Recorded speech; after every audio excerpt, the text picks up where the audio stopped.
Días. Hoy vamos a exponerles sobre aplicaciones biotecnológicas, microorganismos y energía. Para empezar, vamos a explicarles algunos ejemplos que se emplean en microorganismos para producir biocombustibles de una manera eficiente. Y aquí lo que estamos viendo es una comparación de energía, bueno, de cómo se puede obtener energía a través de celdas fotovoltaicas, pero hacemos una comparación en donde alrededor de un galón de biocombustible equivale a lo que se puede generar a través de celdas fotovoltaicas, alrededor de 36 baterías. Estos biocombustibles se pueden obtener de lignocelulosa utilizando microorganismos en procesos de fermentación e hidrólisis, o bien estos mismos procesos se pueden aplicar utilizando un reactor en donde están microorganismos y finalmente se obtienen biocombustibles. Otra manera es combinar diferentes procesos, y uno de ellos es utilizando CO2 que se suministra, y estos organismos que se encuentran dentro de la celda pueden procesar estos compuestos y generar biocombustibles. Este tipo de microorganismos son litótrofos, y por reacciones electroquímicas en las que se utiliza hidrógeno y ácido fórmico pueden generar los biocombustibles. Otra manera es utilizando metano, en donde organismos metanótrofos pueden utilizar este compuesto y generar biocombustibles, o bien se puede generar metanol, y este metanol puede ser utilizado por organismos metilótrofos, perdón, y a partir de esto se puede generar biocombustibles. En términos generales, vamos a dividir en cuatro vías posibles, aquellas a través de las cuales los microorganismos producen biocombustibles o al menos algunos compuestos que pueden ser posteriormente utilizados para la producción de biocombustibles. En general, lo que tenemos es una fuente de carbón y el precursor suele ser el gliceraldehído 3-fosfato. Y es muy impresionante cómo a partir del piruvato se obtiene pues la mayoría de biocombustibles, porque bueno, en el 1, lo que vemos en el cuadro 1, es la vía de los cetoácidos. Por descarboxilación oxidativa, el piruvato puede convertirse en cetoácidos que luego pueden ser también procesados y convertidos en diferentes alcoholes como 1-propanol, isobutanol, 1-butanol, o alcoholes de 5 u 8 carbonos, de entre 5 y 8 carbonos en realidad, que puedan servir para fines de combustibles. En el 2 lo que vemos es la vía de los isoprenoides. Es una vía un poco más compleja, pero en términos generales vemos que el gliceraldehído 3-fosfato y el piruvato también son precursores, y esto, bueno, se debe a que realmente los microorganismos tienen una plasticidad metabólica enorme, y de aquí lo que se produce principalmente son, bueno, puede ser butanol y pueden ser algunos compuestos que sirvan como precursores también para biocombustibles. En el 3 y en el 4 vemos ya más bien que es el acetil-CoA, que proviene de la descarboxilación oxidativa del piruvato. Puede entrar en el recuadro 3 a la vía de la biosíntesis de ácidos grasos, sea por este precursor malonil-CoA, o a una beta-oxidación en el 4 por la condensación de 2-acetil-CoA formando acetoacetil-CoA. Pero en términos generales, bueno, en el 3 lo que formaríamos son alcoholes grasos que llaman, alcanos, alquenos, y en el 4, por ejemplo, igual isopropanol, 1-butanol, 1-hextanol, octanol. Entonces, lo que vemos aquí es como las vías principales que utilizan los microorganismos para poder producir estos biocombustibles de los que nos hablaba yo.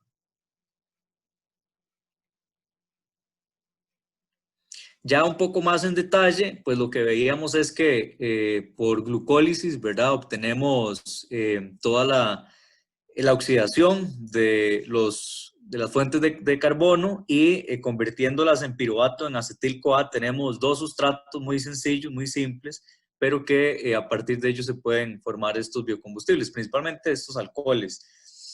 Por ejemplo, el acetil-CoA a la derecha, en las flechas moradas, lo que vemos es una de las vías que forma, por ejemplo, isopropanol, butanol, hexanol, octanol, y ahora luego vamos a ver como en cuáles organismos y en cuáles aplicaciones, cuáles biocombustibles específicamente.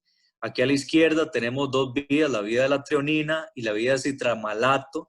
Es muy interesante porque hay varias vías de aminoácidos o vías que no se encuentran, por ejemplo, en animales, que son las que acá realmente tienen interés. Por ejemplo, en estas vías de la izquierda, igual vemos que hay como cierta redundancia porque se puede formar butanol, pentanol, hexanol, y en general, con compuestos muy sencillos, se pueden formar alcoholes que son muy útiles o como biocombustibles. En esta tabla es como a modo de resumen de muchos de los procesos que involucran en materias primas, principalmente biomasa lignocelulósica, para procesarla por medio de mecanismos de diversos microorganismos como los que encontramos acá, para producción de biocombustibles. Entonces, por ejemplo, tenemos que a partir de biomasa celulósica, por medio de procesos de fotólisis microbiana o fermentación, ciertos organismos como Pirococcus furiosus puede producir biohidrógeno que puede ser aprovechado y hemos visto que es aprovechado ahora también en el país como alternativas a combustibles tradicionales. Y pues acá podemos observar diversas tecnologías que se han aprovechado a partir de muchos microorganismos que poseen metabolismos específicos. Y más adelante vamos a dar ejemplos todavía más puntuales de, por ejemplo, cómo se produce biodiesel a partir de ciertos microorganismos o bioetanol incluso.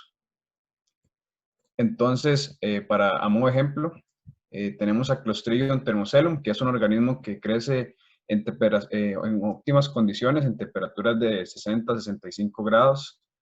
Este organismo posee en su membrana externa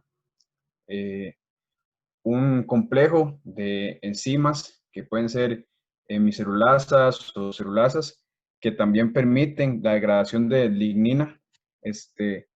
Y en este complejo podemos ubicar algunas beta-endoglucanasas, hexoglucanasas, beta-glucosidasas, que degradan materias primas vegetales para obtener algunos productos como celodextrinas o celobiosa, que son introducidas nuevamente al organismo, a la bacteria, para que sean fermentadas.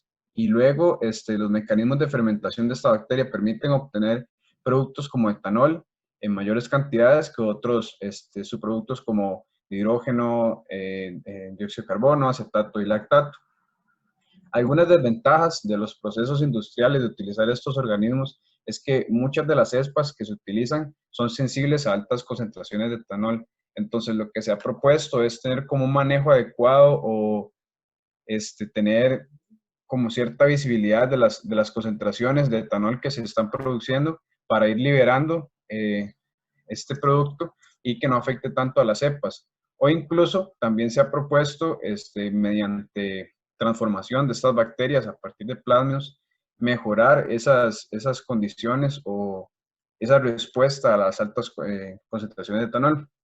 Otra de las desventajas que se encuentran o que se han reportado es que esos organismos solo pueden procesar azúcares hexosa de celulosa, pero no azúcares pentosa derivados de hemicelulosa. Entonces se ha propuesto crear cultivos mixtos donde existan otros microorganismos que sí puedan procesar estas pentosas y puedan contribuir a que el mecanismo todavía sea más eficaz y más eficiente. Con respecto a la producción de biodiesel, vamos a demostrarles un ejemplo utilizando cianobacterias. En este caso, lo que se hace es suministrarle agua, nutrientes, luz y CO2 para que estas algas produzcan biomasa. Esta biomasa luego se extrae y lo que se obtiene es lo que se conoce como aceite de algas, para el cual se utiliza para hacer biodiesel. Esta biomasa también se puede utilizar para productos de consumo animal y otros productos que tengan valor. Además, esta biomasa también se puede digerir de forma anaeróbica. Y los productos que se generan normalmente son biogás que son utilizados para generar electricidad y esta digestión o los productos de la digestión también pueden ser utilizados como fertilizantes o en la irrigación de cultivos. Además, es importante recalcar que el CO2 que se puede liberar durante la producción de energías se puede recuperar a través de las algas y de nuevo formar biomasa. Y para finalizar, queríamos darles un ejemplo, algo reciente, publicado en Nature Biotechnology, sobre la ingeniería genética de estas cianobacterias, Synechococcus elongatus. Lo que hacen los autores es que a través de plásmidos insertan un constructo que tienen en realidad tres enzimas que son muy importantes en la vida de la biosíntesis de valina. Bueno, a la derecha, en el margen superior derecho, lo que vamos a ver es esta vía, ¿no?, del piruvato, como decíamos, que es uno de los precursores más importantes, y las enzimas que se insertaron, por decir, en estas bacterias, son las que permiten convertir el piruvato a 2-acetolactato, dihidroxiisovalerato. Y bueno, finalmente el precursor de interés es el isobutiraldehído, ¿verdad? Porque es lo que nos va a dar isobutanol, ¿verdad? Que es lo que llamaríamos ya en este contexto como un bioetanol, perdón, biobutanol. Y entonces, aquí en el margen inferior izquierdo lo que vemos es el vector, ¿verdad? Las enzimas que los autores habían insertado en esta ciano. Y interesantemente, bueno, lo que se ve a la derecha, que es como una correlación en realidad, y lo que estamos viendo es la concentración de isobutiraldehído en miligramos por litro que se produce en diferentes días, ¿verdad? Entonces vemos que es pues, una relación lineal, pero curiosamente a la derecha, cuando ya vemos el isobutanol, no se comporta de esa manera, sino que presenta una actividad lineal y luego empieza a estabilizarse. Y esto es porque pues los procesos no son óptimos, ¿verdad? Y de eso se trata, porque justamente del isobutiraldehído también, como podemos ver, se produce ácido isobutírico, acetal y otros compuestos, ¿verdad? Incluso volátiles, que hacen que pues el rendimiento, al menos en cuanto a producción de isobutanol, no sea tan óptimo. Pero algo muy interesante, en un cuadrito aquí en el margen inferior derecho, es que los autores encuentran que la actividad de las enzimas, ¿verdad?, en nanomoles por minuto, por miligramo, era dependiente de la cepa. Entonces, la cepa SA578 podemos ver que no era tan eficiente como la 590 en cuanto a la actividad de las enzimas. Entonces, bueno, lo que queríamos también era darles un ejemplo de actividad que no es tal vez constitutiva en algunos microorganismos, pero que por su ciclo de vida y su potencial pueden ser modificados por ingeniería genética para producir compuestos de interés, ¿verdad? Y esto, pues obviamente de una manera muchísimo más óptima, muchísimo más limpio, y con el fin de utilizar estos biocombustibles también en esta línea de cambio de mentalidad, ¿verdad? Entonces, pues hasta aquí lo que les teníamos. Entonces, si tienen dudas, quedamos en la mejor disposición.